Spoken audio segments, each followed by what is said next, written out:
Hello and good morning, evening or afternoon, depending on when you are watching this latest Susty Talk from Edie. This is our series of one-on-one video interviews that we've been running since early 2020 to keep us all feeling a bit more connected to the sustainability conversation. And I'm delighted to be bringing you a special today for our Climate Finance Week 2022. And on the phone with me today, I have Heather Buchanan, the co-founder of Bankers for NetZero. So thank you, Heather, for taking time out, especially during this heat wave that we're having, to talk all things net zero finance. How are you doing? Very well. Thanks very much for having me today. Great. Well, thank you for sparing the time. And as I mentioned, it is, a cool 29 in my office here and looking set to hit 38 this week, a sign that we need climate action if there ever was one. But if you see myself or Hannah using some ice water or a fan, that would be why. So heatwave PSA out of the way, it's time to get into our conversation, Heather. So it'd be great to get a bit of information about the background of Bankers for NetZero, because I remember seeing the launch hitting the headlines. It was announced last year during that lead up to COP26. So it'd be great to hear a little bit about how and why it was created and why you were one of the people to co-found it. Great, thanks. Well, actually, Bankers for NetZero itself, we actually started in 2019. And it was a result of a conversation with my other co-founder, Louise Roper from Volans. And we were having a discussion. Louise had been introduced to me and came to Parliament. We just kind of hit it off straight away and started talking about the challenges that businesses face in their kind of their race to kind of decarbonize. And one of the things that really kind of struck was Louise, in her role, they very much deal with international companies, really large businesses across the world, and helping them to decarbonize. And she said that she'd get a lot of enthusiasm from their clients, but one thing they were always worried about is if they were listed, they didn't know how to talk to the markets about starting a transition, because there's really no value proposition for that necessarily, and certainly in 2019 it wasn't, because we're so used to just having the bottom line and your quarterly reporting. And likewise, she said that their clients were very nervous about actually approaching their finance providers about these things and their banks, and it kind of snowballed from there. And really, from my perspective, because I also work at Parliament for a cross-party group on fair business banking, do their policy work.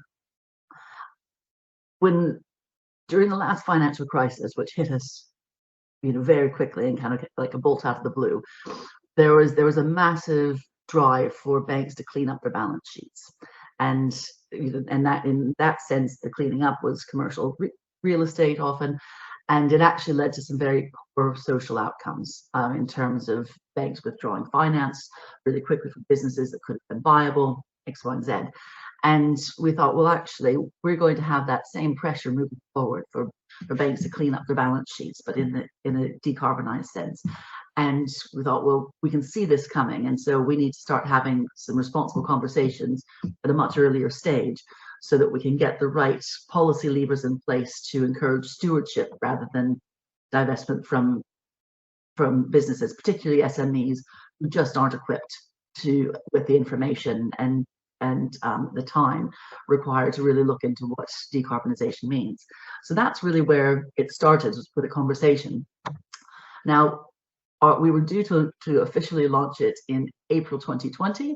Obviously, March 2020, the world accelerated, and this whole conversation accelerated quite quickly with COVID. And so we spent the part of kind of 2020 to 2021 just working through our program. We got very involved with the UN, so UNEP-FI were on our original steering committee, and by the time that GFANZ launched, the Net Zero Banking Alliance launched, worked really closely with the groups, and that's when we got announced as the first country chapter in the world of the Net Zero Banking Alliance. And the idea is that as a country chapter, we take the commitments that banks have made and look at them and really identify where are the policy blockers and where are the policy enablers to actually help this transition forward, and critically, how do we make sure that as we do that, banks and financial institutions are able to support their businesses and their small businesses along the way. That's something I wanted to come on to, actually, because when people think of bankers and banking, they probably think of what you mentioned with your co-founder, those big businesses that need help to realise that this is a value proposition, and some of those big name banks that you'd see in the city. But as you say, the initiative states this intention to, and I quote, put small business at the heart of the banking sector's transition. And as you mentioned, SMEs might not always know how to make an in-house decarbonisation plan, or might not have the confidence to have that leverage with their financial providers. So how does the initiative work with SMEs compared to how it might work with, as you say, these large multinationals for whom the value proposition and expectations has shifted pretty quickly? Yeah, so we're actually just in the process of doing a scoping exercise on SMEs, and really one of the greatest challenges for SMEs is just getting the information and accessing. There's so much out there right now. It's very, very fragmented. There's not even agreement thus far on what's proportionate for SMEs to actually report on. So we've got loads of carbon calculators out there, different sectors and stuff, but everybody's kind of measuring to different standards. And so first and foremost, we're working with with BEIS and the British Business Bank and the main kind of business trade bodies, saying, well, and the likes of CDP, PCAF, kind of what is actually proportionate for SMEs to report on. So that's the first thing. We just need a baseline for it. And then the scoping exercise. I mean, everybody always says the biggest challenge with SMEs is they don't have anything in common. They're very disparate. Our kind of hypothesis for this scoping exercise right now is actually the SMEs have two things in common with each other. They all have to do their taxes once a year, and they've all got a bank account. And so what we're doing right now is looking at how we can use the fact that SMEs are on their banking apps all the time. I mean, we're all, consumers are as well. We're always just able to log in and do things. And how can we actually use that as what could we potentially look at in terms of open banking to make the gathering of carbon data much easier, basically, for SMEs, so much more streamlined. And then how could we also use banking as a way to signpost to local initiatives? How can we get BEIS to be able to kind of put forward information that people can easily access, so they've got kind of access to kind of the key websites and local initiatives that may mean that they can get a free site visit and help them but identify what they actually need.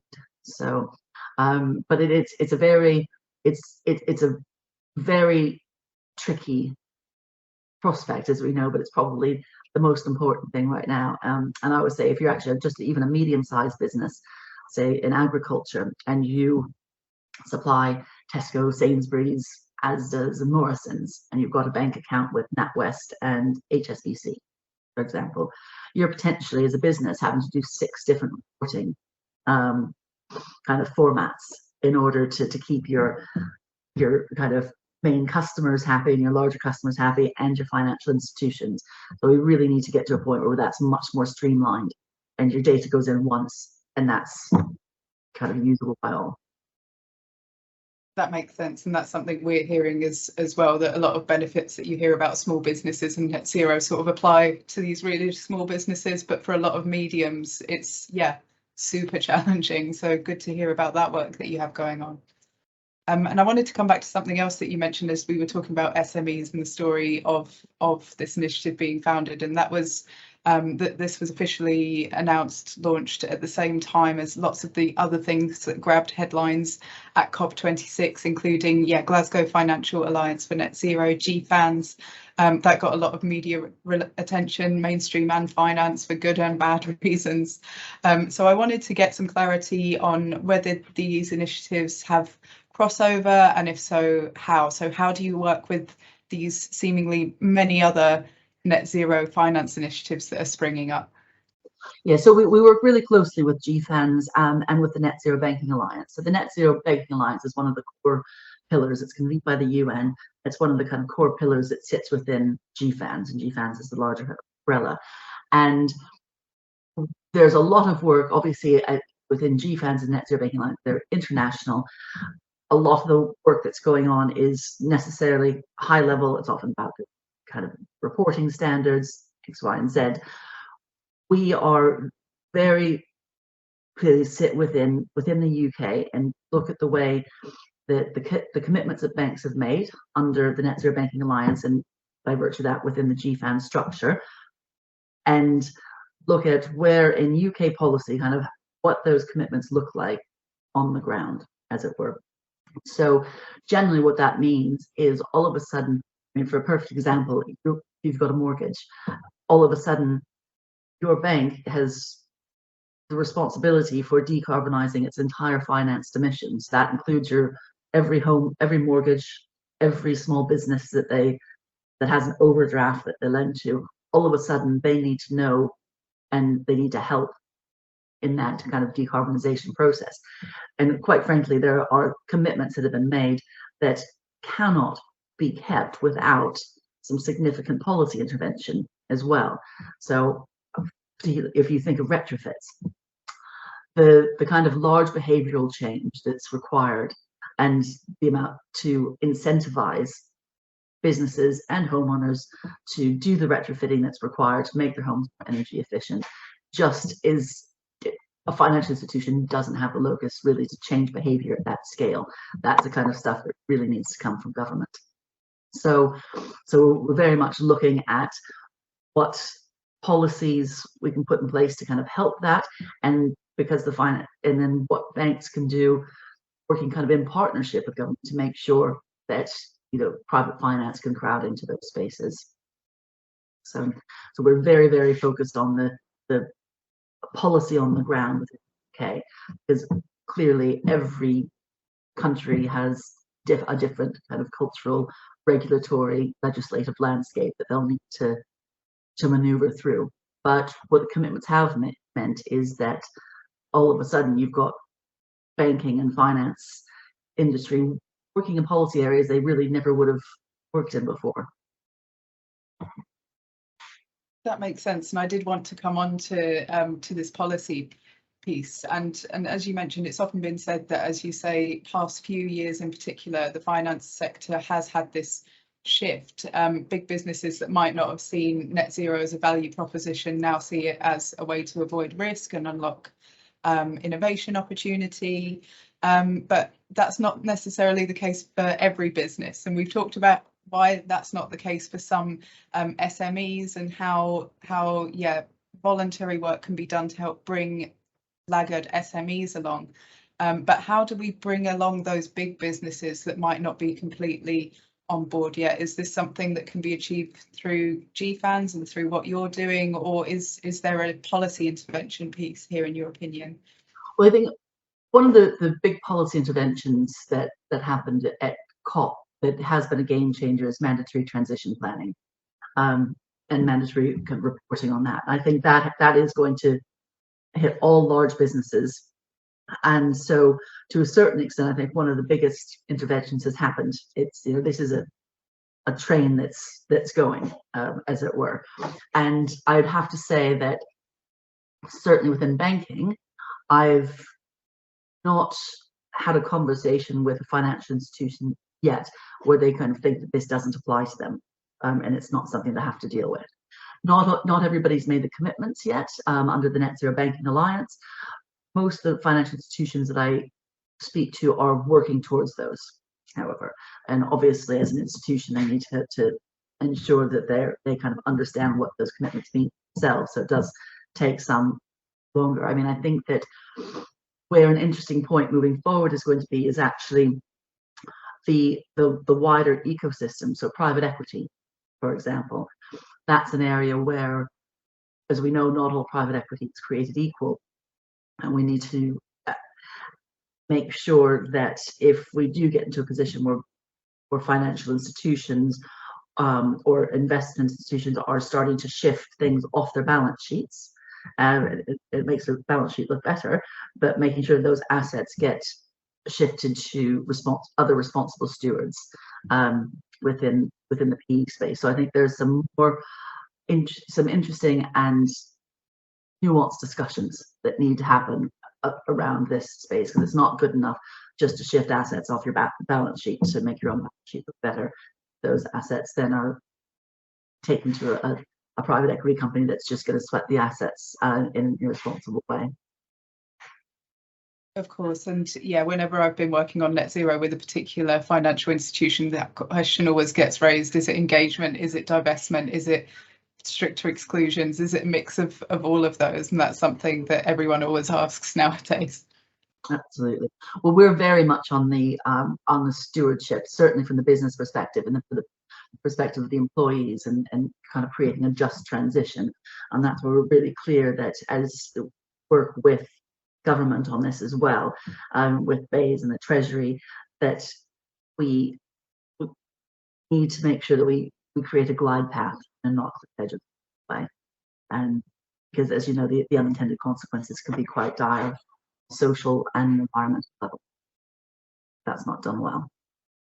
Of course, and I wanted to come back to some of the other policy bits you mentioned there. So the transition plans and the TCFD disclosures that you mentioned were actually formally confirmed by Rishi Sunak as Chancellor, and he stated in confirming an ambition to make the UK the world's first net zero financial sector. And a lot of reports have been out recently saying, oh, you know, that's a great ambition, and these are, as you say, some massive changes, some big building blocks, but there probably needs to be some additional work on that. So in your opinion, what else is needed to help banks play their role? And you mentioned some of the things like, oh, well, if you're a bank offering mortgages, then there really needs to be a national home retrofit scheme, for example. Yes, I mean, there's significant policy interventions kind of across the board. I think the retrofit and is probably the largest challenge that the UK has, certainly. So I'd say one of the big things that we've got coming very much down the line is the kind of future regulatory framework within the UK. And I think a very live discussion right now is whether or not net zero should be actually embedded as a statutory objective regulation. And it currently isn't. It's a have regard to, but I think that, bearing in mind the consultation for the future regulatory framework came out in the February before COP, and how really radically things moved within the financial services sector and the country in the lead up to COP. It really was a success in that, in the kind of large scale kind of private company change and that came out of that. And so I think there is a discussion that we need to have, bearing in mind that so much has changed since the original consultation, about whether it's possible to be a net zero financial centre if we don't have net zero as a statutory objective. And that's going to be a very live conversation, I think, over the next kind of couple of months. Then within that, I mean, I certainly see that the increased drive that's required in terms of transparency, data disclosure, all of these things are going in the right direction. Obviously, there needs to be a really active collaboration between business, banks, and government to actually make this work. There's absolutely, the market's not going to do it itself, and government can't afford to do it itself either. So we need to really make sure that that collaboration is there, and that we have some often, you know, tough discussions about, and uncomfortable conversations about the things that need to get done.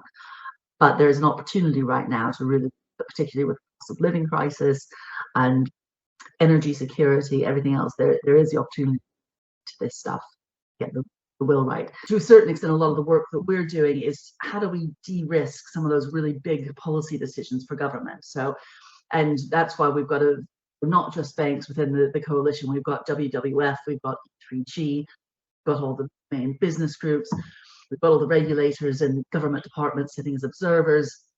And it's a very strong and compelling case when you've got the NGOs and private finance and private companies kind of coming together, asking government for these bigger policy decisions to move things forward. And that's really where we need to get to. So it becomes a bit more of a